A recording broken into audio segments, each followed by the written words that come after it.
এখন অভাবে কেউ মরে না। এখন আমাদের সবচেয়ে বড় শত্রু ড্রাগস। এটা সিপিএম থেকেও বড় শত্রু, এটা সিপিএম থেকে ভয়ঙ্কর, সিপিএম থেকে বিপজ্জনক। সিপিএম তো বিপজ্জনকই, এর থেকে বিপজ্জনক হলো ড্রাগস। ড্রাগস থেকে সতর্ক থাকবেন, সবচেয়ে বড় কথা ইম্পর্টেন্ট। আর কোনো অভাব আমাদের নেই। তো তিনি যা বলেছেন, আমি একদিক থেকে তার মধ্যে কোনো অস্বাভাবিকতা দেখছি না।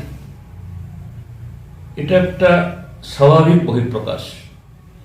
একটা কথা আছে, বিনাশকালে বুদ্ধি নাশ হয়, বিপরীত চিন্তা বিপরীত বুদ্ধি ইত্যাদির উদয় হয়। যে ভারতীয় জনতা পার্টি এবং বিশেষ করে মাননীয় মন্ত্রী রতনলাল নাথেরও প্রায় একই দশা। আমরা সচরাচর দেখি আমাদের অভিজ্ঞতায়, কিছু কিছু মানুষ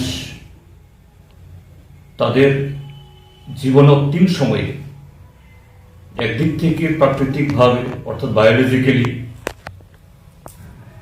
যে তাদের অতীত জীবনে যে ভুল ভ্রান্তি হয়, এটাকে সংশোধন করার কোনো সুযোগ নেই, বা সেরকম যে শারীরিক মানসিক দিক থেকে তার ক্ষয় শুরু হলে, যে বয়োবৃদ্ধ না হলেও এর থেকে বেরিয়ে আসতে পারেন না, তখন স্বগতোক্তি অর্থাৎ অবচেতন মনে বা সচেতন মনে তারা কিছু তাদের মনের ব্যর্থতা তারা প্রকাশ করে। এটাও তাই।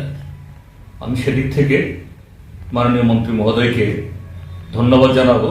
তিনি তার সেই প্রক্রিয়াটাই স্বাভাবিকভাবে প্রকাশ করেছেন যে ঠিক আছে, সিপিআইএম বা কমিউনিস্ট পার্টি বিজেপি দলের রাজনীতির শত্রু, মতাদর্শগত দিক থেকে সম্পূর্ণ তার বিপরীত।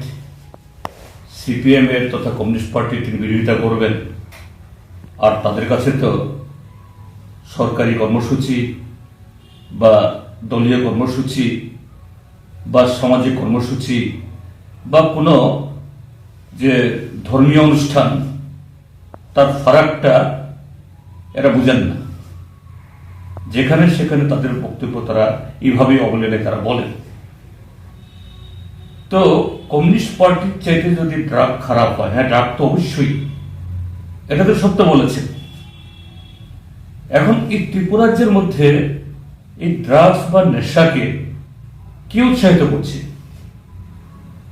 নেশা, হ্যাঁ এটা নতুন করে তৈরি হয়নি, 2018 বিজেপি সরকার আসার আগেও ছিল, কিন্তু এইভাবে নেশার রমরমা, ট্রাক ভর্তি, ওয়াগন ভর্তি, গোডাউন ভর্তি, এবং ত্রিপুরাজ্যের পুলিশকে আইন শৃঙ্খলার চরম অবনতি ঘটার পরও সেদিকে নারী নির্যাতন, ধর্ষণ, খুন, লুট হচ্ছে, পুলিশ এসবে নজর দিতে পারছে না।